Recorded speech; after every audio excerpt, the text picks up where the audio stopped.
Hello, Malcolm here, and welcome to the second class of this new series called They Tell of the Glory of Your Kingdom and Speak of Your Might from Psalm 145. And this is a new preaching and teaching course on the basics of lesson preparation and presentation. Second class this week. We had a class last week and we had an introductory class the week before that, but this is the second sort of class proper, and we're aiming at, over the next several weeks, to talk about all the things that are most important in digging into a passage, preparing an outline, and then delivering it in an effective way in a preaching or teaching context. Could be a small group, anything really like that. Now this week, we're talking about how to explore the passage for yourself, how to dig into it, in other words. Now I'm assuming that you've chosen a text. I have chosen Luke chapter 7. It's verses 11 to 17. This is the story where he heals or brings back from the dead the son of a widow. And that's the passage I'm going to be using for our course. Perhaps you'd like to use that passage, or perhaps you can choose one. Or perhaps if you're doing this with a group of people, you might like to choose the same passage and work through it all the way through this course. Could be a useful thing. You can compare notes. So I'm assuming that you have chosen your text. We talked about that last week, and I am using an exegetical process rather than a topical one here. Perhaps that's a class for another occasion. But anyway, we got your text. Where do you start? When you've chosen your text, what do you do next? You soak yourself in that text. Soak yourself in it. Get to know it really well. This is why preparation ahead of time matters. I'd recommend anything from 2 weeks to a month ahead of time. You're starting to prepare your lesson. It makes a big difference if you really know what you're talking about and you soaked yourself in it. Not just the facts, but the feeling of it. But we'll talk more about that in a moment. And this is before we start reading commentaries or Bible dictionaries. We're going to come on to that. I think that's next week's class. But at this point, we're just looking at it for ourselves from our own perspective. Now, I'm going to show you my method I've been using for at least 15 years, maybe 20 now. Of course, this is my way. In other words, this is one way to do it. It's certainly not the way, but it's something that works well for me, which I use most of the time. So first of all, let me show you what I do in preparation. I have my selected passage on the left-hand side here. Let me select all the text and copy it. Now I'm going to paste it into this A4 document, and I want it to fill the page. So let's make it bigger and bigger until it fills the page. That should do. Let me move that underneath. And that's ready for printing, but I'm also going to put it into this landscape document. Let's paste it into here. But I'm going to add columns. Let me explain why in just a moment. Let's add invisible columns. Make this fill the first column. That should do. And then I'm going to print that as well. So let's go ahead and print both of those documents, and then we'll see what they look like in a moment. Here they come. First, my one with space for 3 columns, which I'll explain in a minute. Secondly, the one sheet of A4. Again, I shall explain what we're going to use that for in just a moment. So having printed it, what's next? Let me show you. Right, so here we have my A4 sheet of paper. I'm going to mark it up now, but I'll do it more quickly than I normally would if I was really preparing for a proper sermon, but just to give you an idea. Let me introduce you to my pen pot here, which has lots of different highlighters and pen colors in it. I use this, I get this out with my printout, and I start to mark things up. So let's begin with red, and I'm going to begin by noting the things that involves Jesus particularly. So we're going to just underline Jesus here, and they go along with him, and he's approaching the town gate. What else is he doing? The Lord saw her, his heart went out to her. He said, he went, he said, Jesus gave him back to his mother, filled with all praise God. I'll just make a note of that too there. They said, God has come, so the news about Jesus spread. And we just see that emphasis on the presence of Jesus, the power of Jesus is in actions. But that's just one thing there. What about the other characters here? Let's take a blue pen to notice the other people involved. So we have disciples. We have a crowd. I mean, a large crowd, but a crowd. We have a dead person, the only son. There's the mother. She is a widow. There's the crowd again. I'm going to draw a line connecting those, because when I see things that are more than one side, draw a line like that. The Lord is a person, obviously. Jesus is a person as well. His heart went out to her, and he said, touch the bier. The bearers, specifically the bearers are mentioned. Young man, get up. The dead man here. He begins to talk, gives him back to his mother. The mother is mentioned, of course, a number of times here. The mother, the widow. And they were all filled. Who's they? Well, everybody here, right? They, the disciples, the crowd, the son, the mother, the bearers, filled with awe. Praise God. Great prophet. They're calling him a prophet, identifying him. God has come. God has come to help. Jesus, news about him spread. So we got characters, right? What about powerful words? I like to notice what I would regard as powerful words. So what are some powerful words? You could say, well, a large crowd. That's in a sense a powerful word because it's not just a few people. I would say dead is quite a powerful word. Dead persons being carried out. Widow is quite a powerful word. It's an emotive thought that somebody is a widow and now is burying her son. His heart went out to her, so I'll just put heart there, I think. And she's crying. That's why he says, don't cry. Other powerful actions or things going on here, I would say touched. He touched the bier. We'll come to the significance of that another time. And they stood still. You can imagine them just stock still there. He says, get up. There's an exclamation mark here, so like a command. And think of the drama as the dead man sat up and began to talk. These are all very dramatic moments. One of the reasons I selected this passage is because it's got a lot of drama in it. They're filled with awe. That's a powerful word. They praised. That's a powerful word. A great prophet. Great prophet. Okay, not just a prophet, any prophet, a great one.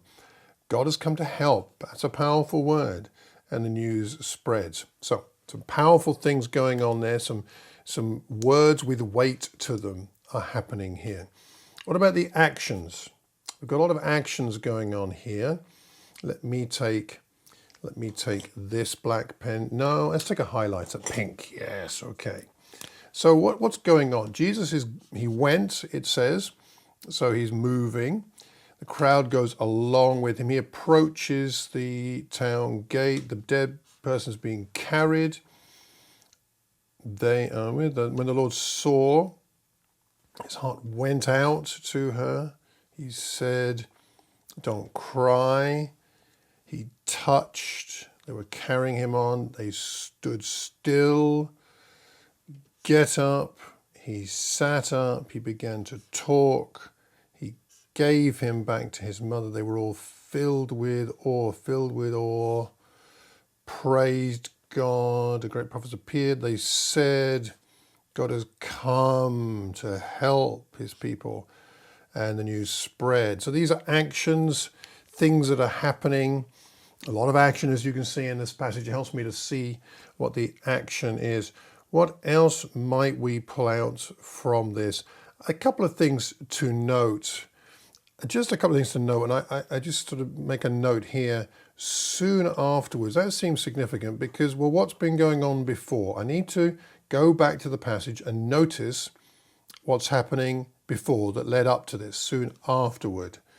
I would say perhaps also we could note or make a note to ask ourselves to look into what the significance is of being a widow in those days. Might be different from a widow these days in my time and culture.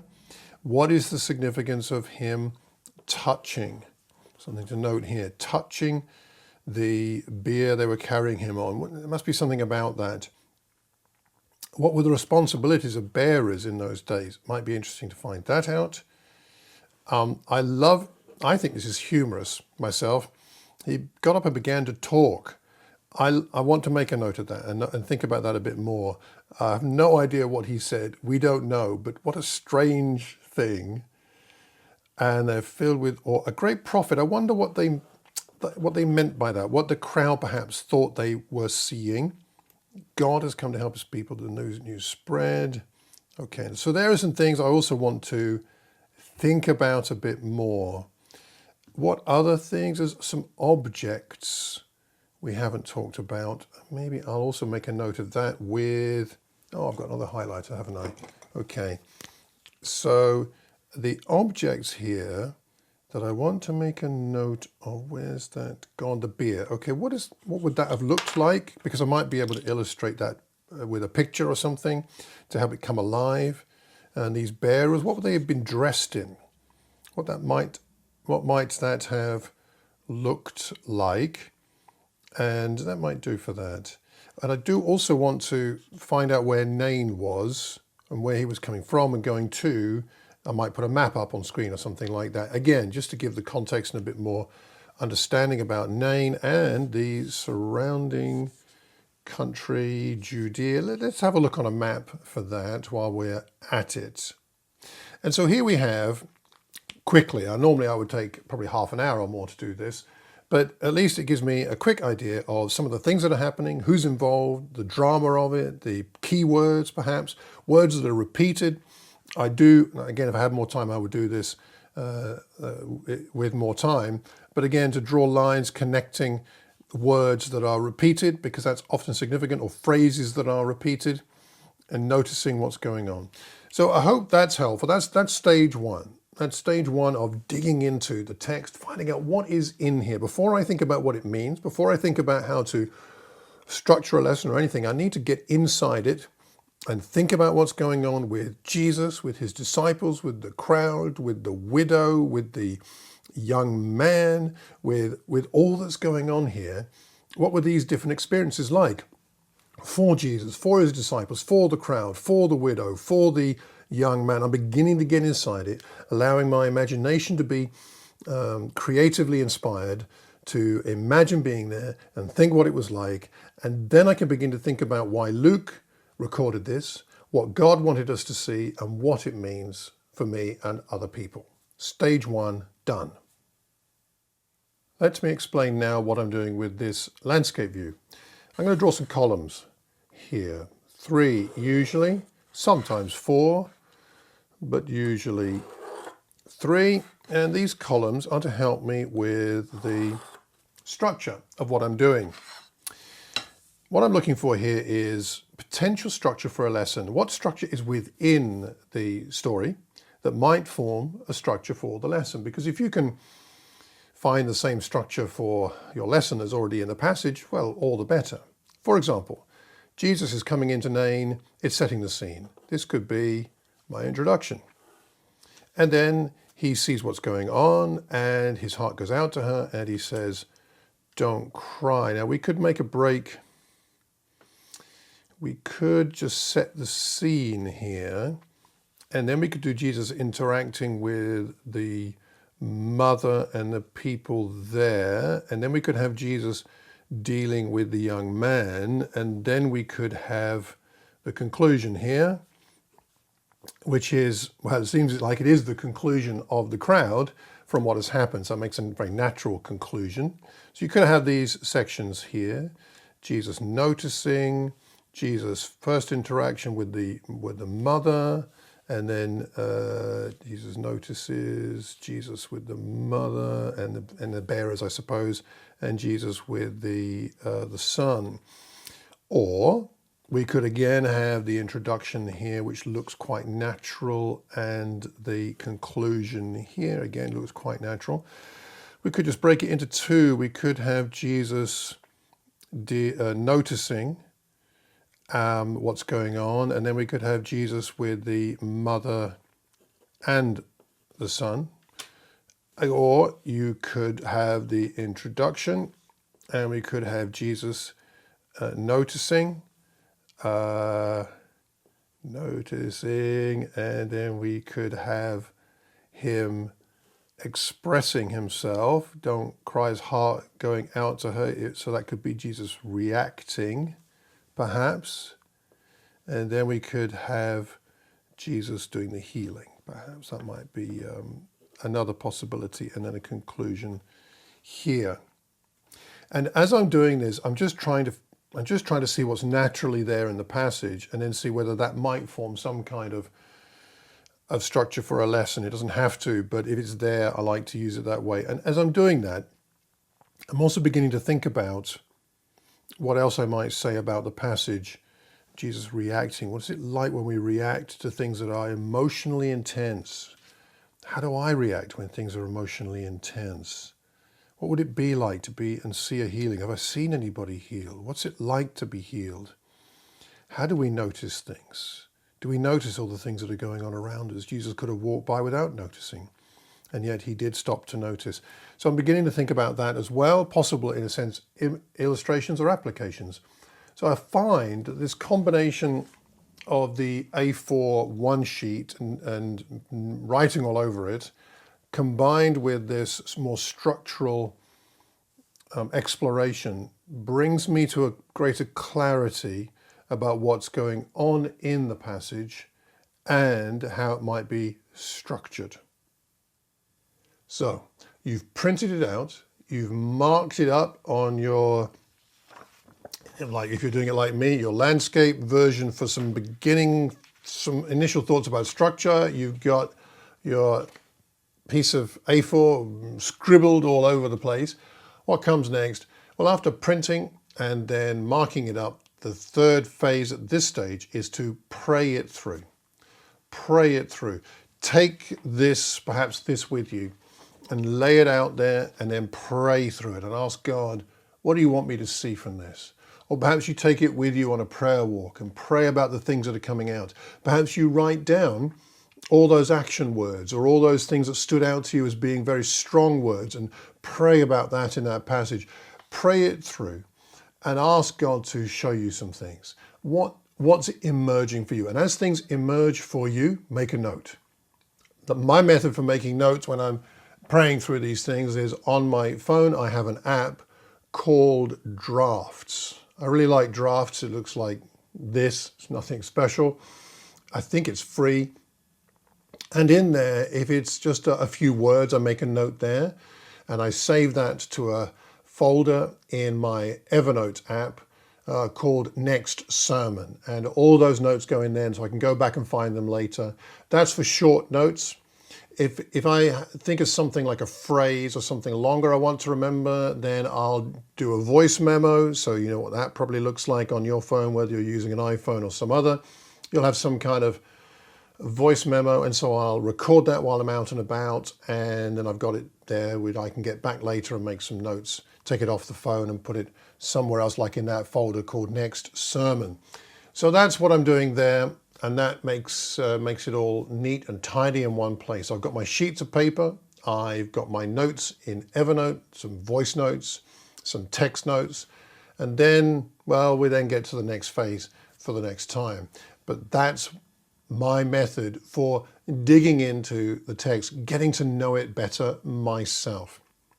So my question for you is, what tools do you have to help you dig into the text, to really explore it, to get to know it, to dig out what's already there before you go to the commentaries? What tools do you have to help you explore the passage? What's worked for you so far in doing your Bible study to help you prepare for a lesson?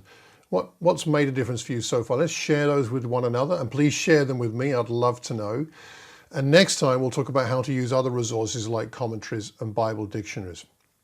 If you've got any thoughts on any of these classes, please drop me a line.